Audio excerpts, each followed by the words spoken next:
Los derechos humanos protegen a quienes son agredidos por los poderes del Estado.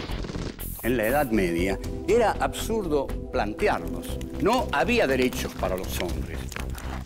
La figura del Cristo torturado justificó la tortura de Torquemada. Todo régimen autoritario reprime desde un absoluto.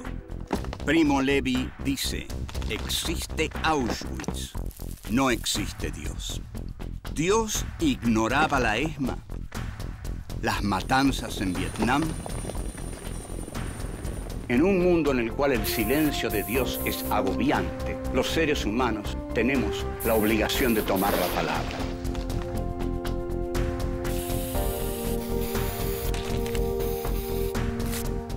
Filosofía aquí y ahora 5. Filosofía y derechos humanos. Encuentro 11. Terrorismo de Estado en la Argentina. 1. El proyecto económico. 2. La teoría de los dos demonios. 3. Los indiferentes y los tímidos. 4. Estado y justicia. Los delitos de lesa humanidad. 1. El proyecto económico.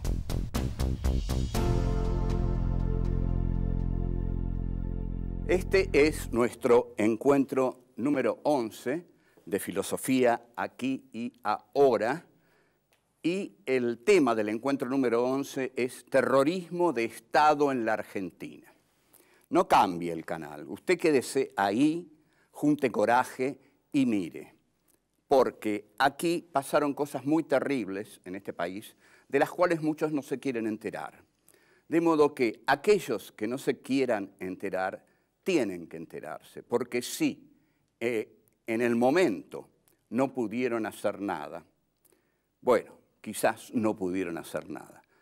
Pero no poder hacer nada y no querer enterarse es ya ser un cómplice. ¿Me entienden? Un cómplice es muy feo. O sea, si uno no pudo hacer nada, por lo menos tiene el deber de saber bien lo que pasó. Y acá, honestamente, se lo vamos a contar bien. Terrorismo de Estado en la Argentina. El 24 de marzo del 76, fecha infausta en la historia argentina, el ejército, los militares, ejército, marina, aeronáutica, dieron un golpe de Estado que no fue solo un golpe militar. Todos sabían y todos decían que lo que venía nunca había ocurrido, y nunca había ocurrido porque nunca se había llegado a un grado tan extremo de represión, de crueldad y a una medida como la instauración de campos de concentración en la Argentina que nunca habían existido bajo ninguna dictadura.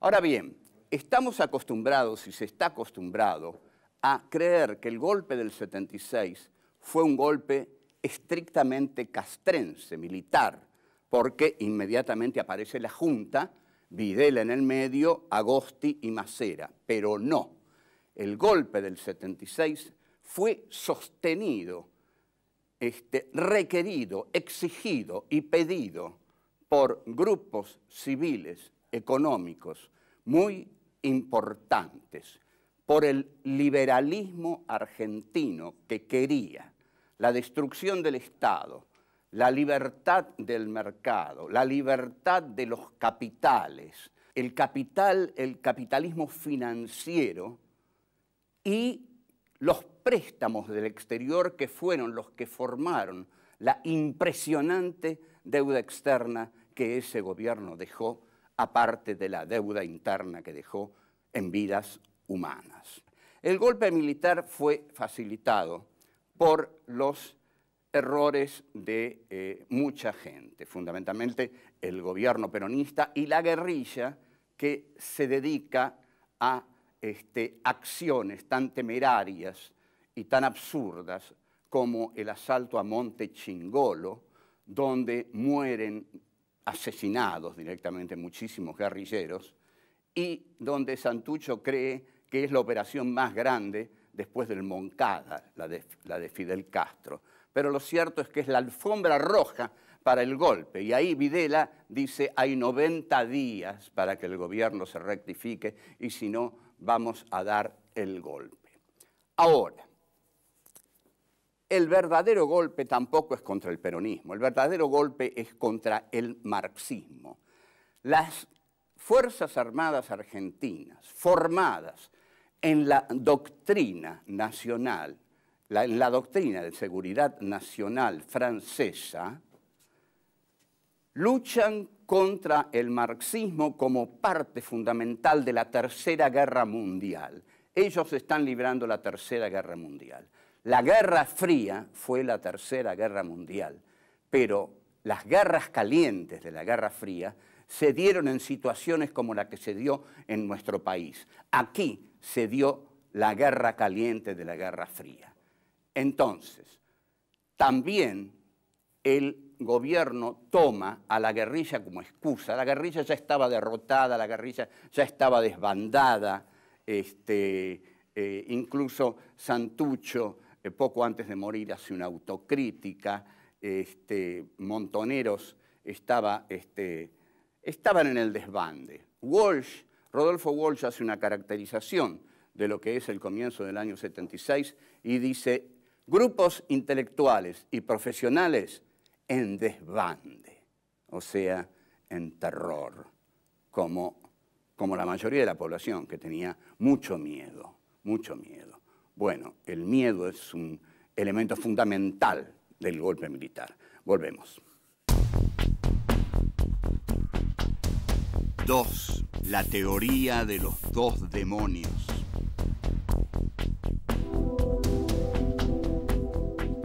La subversión estaba derrotada en 1976, de modo que fue una excusa. La lucha contra la guerrilla fue una excusa para imponer el plan económico y para liquidar a todos los sectores políticos del centro a la izquierda. Entonces, la excusa de la subversión sirve, constantemente sirve. Luchamos contra la subversión es terrible, etcétera, etcétera, pero sirve para instaurar en el país un sistema económico que favorece a las grandes empresas. Las pequeñas y medianas empresas se funden, porque todas las fábricas cierran las persianas, porque todas las enormes fábricas, los monopolios para los cuales se ha hecho este golpe y se han beneficiado con este golpe, se devoran a las pequeñas fábricas o las pequeñas fábricas se funden. El golpe también se hace para robar,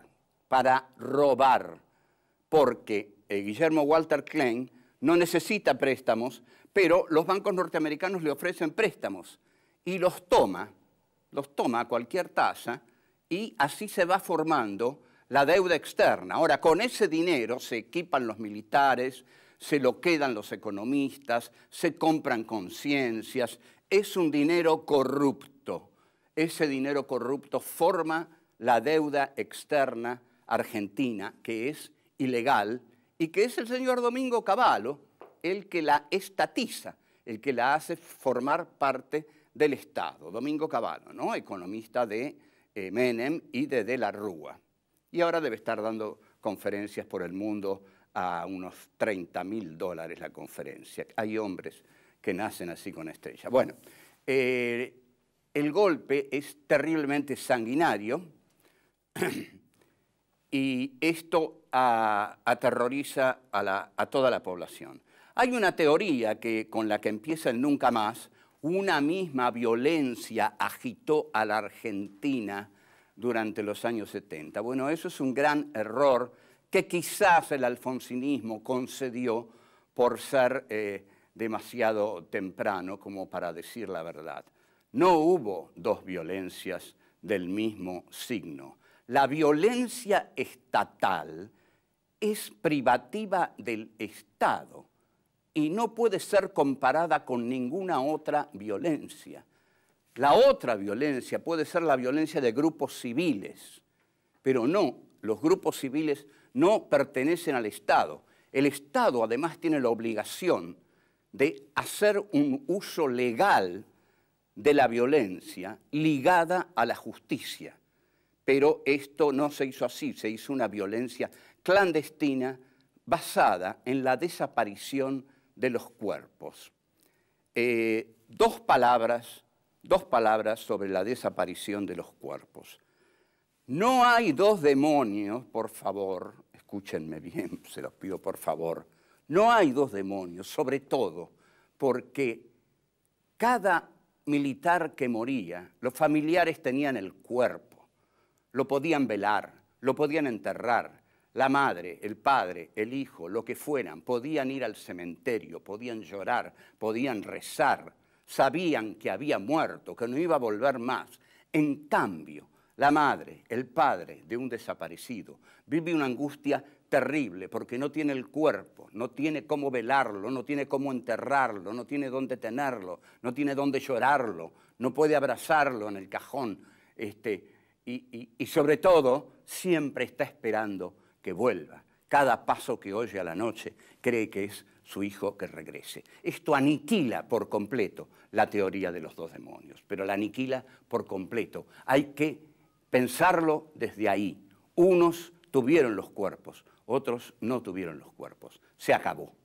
No hay dos demonios. Volvemos, quédese, tenga coraje, mire esto, usted tiene que verlo y seguimos. 3. Los indiferentes y los tímidos.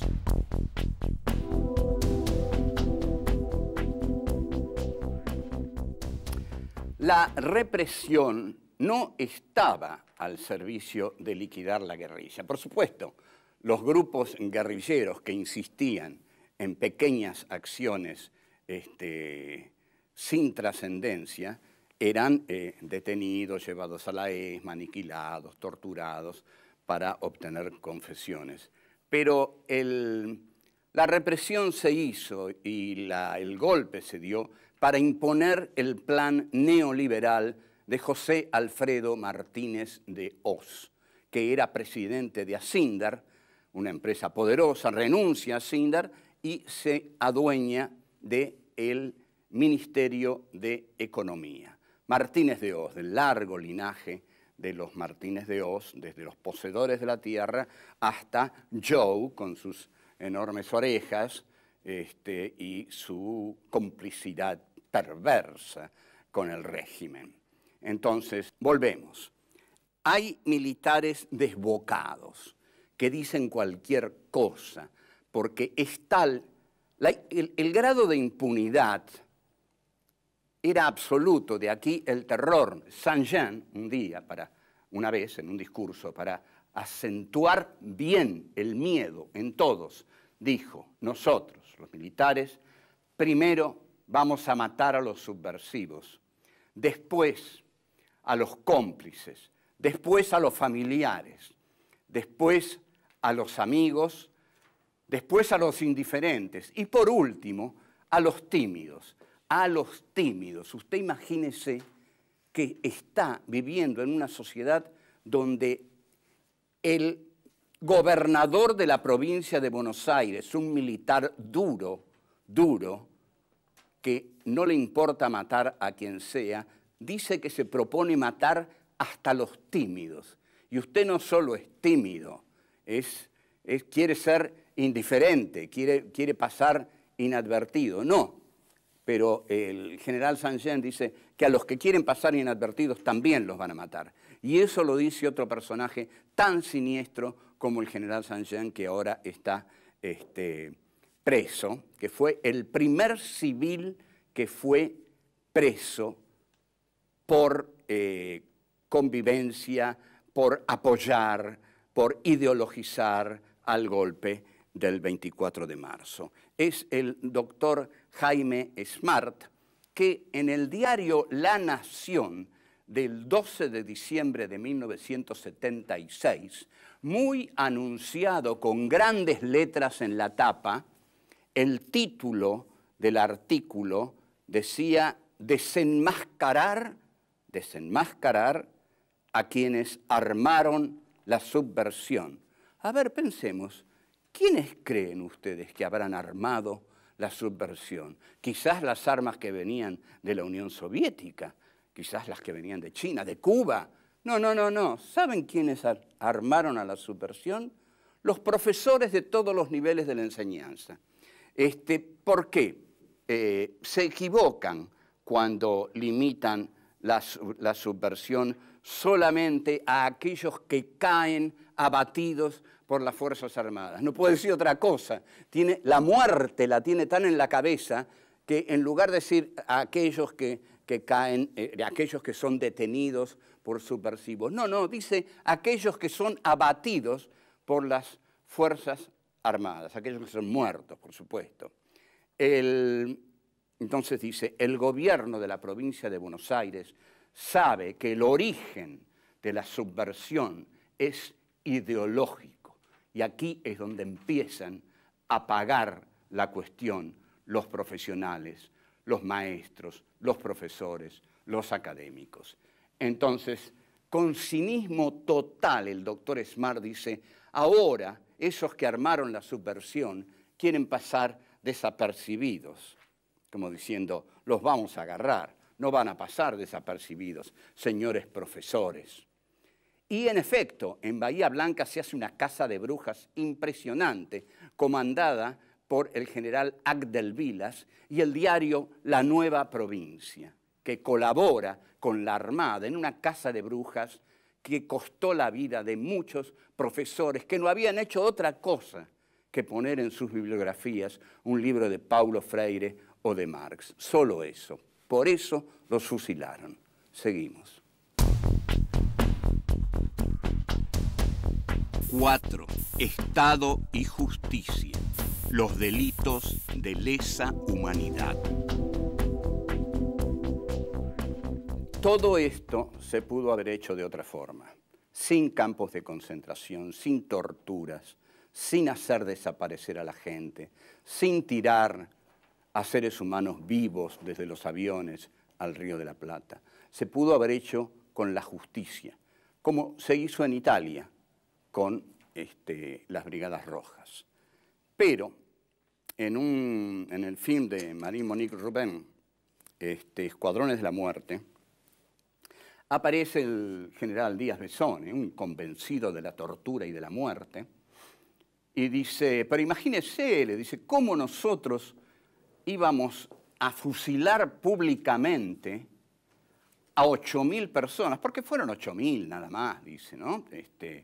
De todos modos, ustedes saben que las cifras no importan. Las madres dicen 30.000, yo le creo a las madres. Pero digamos 20.000, 10.000, 15.000, ¿qué quieren? ¿Que negociemos las cifras? Pongamos un muerto acá. ¿Y? Es más fuerte que cualquier estadística. Un muerto acá, usted lo mira, yo lo miro, y es más fuerte que le digan a usted 30.000, 20.000, 6 millones, 4.800.000, porque, como dice Todorov, un muerto es una desgracia, 20.000 muertos es una estadística, lo cual es muy, muy, muy distinto. Entonces, no se aplicaron los derechos humanos. El Estado tiene el derecho, la necesidad, el imperativo de aplicar la justicia. Para eso es el Estado. El Estado no puede ser una banda, si no, no es un Estado, es una banda. Entonces tiene que aplicar la justicia. Pero dejaron de lado la justicia para convertirse en una banda clandestina y actuar por medio de los grupos de tareas. Bien, todo esto se hizo para lograr otro país, para terminar en última instancia definitivamente con el populismo estatal peronista, para terminar con el populismo estatal peronista e inaugurar una economía neoliberal de mercado aliada a los Estados Unidos y una economía que fuera alimentada por los créditos del exterior y que el Estado fuera cómplice de esta tarea económica. Rogelio García Lupo, que es un brillante periodista argentino, publicó en el diario Clarín en el año 2001 El complot del doctor Perriot, la conspiración civil. Jaime Perriot, recuerda este nombre, Jaime Perriot fue un aventurero, pero además fue un hombre de mucho dinero y asesoró a los militares en cuestiones económicas. Perriot fue el puente entre militares y civiles. Era un civil rodeado de civiles y que tenía claramente una ideología de colaboración con el plan de las Fuerzas Armadas. Y muchos otros civiles colaboraron con el golpe. ¿Dónde están hoy? Holanda, cuando la chica esta Sorreguieta se quiere casar y ser princesa, investigan profundamente al padre y no le permiten asistir al casamiento de su hija porque fue ministro de Agricultura de la dictadura asesina argentina. Entonces Holanda, que no iba a recibir la copa en el Mundial del 78 si lo ganaba, impide, dice no, el señor Sorreguieta no, la chica que se case, pero el señor Sorreguieta a Holanda no entra porque fue cómplice de un gobierno de asesinos. Ahora bien, son juzgados por delitos de lesa humanidad. Y vamos a aclarar bien qué es un delito de lesa humanidad. El Estado no puede cometer crímenes arbitrarios. El Estado tiene que hacer justicia y cuando apresa a alguien, tiene que suponer ante todo que esa persona es inocente y después demostrar su culpabilidad. Este es un principio fundamental de la juridicidad de las naciones, desde Hobbes en adelante, o antes, pero desde Hobbes, por lo menos desde el Leviatán en adelante. Hay que demostrar primero la culpabilidad y después se verá, pero todo detenido es inocente. Por eso, usted no se asombre si yo le digo que los 30.000 o los 20.000 o lo que sea, eran todos inocentes, porque ninguno fue juzgado, ¿está claro? Ninguno fue juzgado.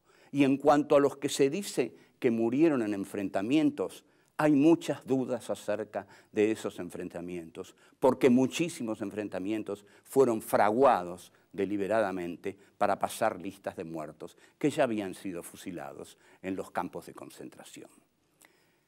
Entonces, los derechos humanos, ¿dónde están? Son las organizaciones de derechos humanos que defienden el primer punto de la Declaración de Derechos Humanos. Toda vida es valiosa e irreemplazable. Esta debe ser la primera verdad que debe anidar en el corazón de todos los hombres y que desgraciadamente no es así. Pero si fuera así, viviríamos en otra clase de mundo. El terrorismo de Estado, por el contrario, barre con los derechos humanos y jamás va a considerar que una vida es sagrada, sino que va a considerar que una vida no vale nada. Porque el general Ramón Camps dijo, nosotros no matamos personas, matamos subversivos. ¿Hace falta que le diga algo más? Chao, hasta luego.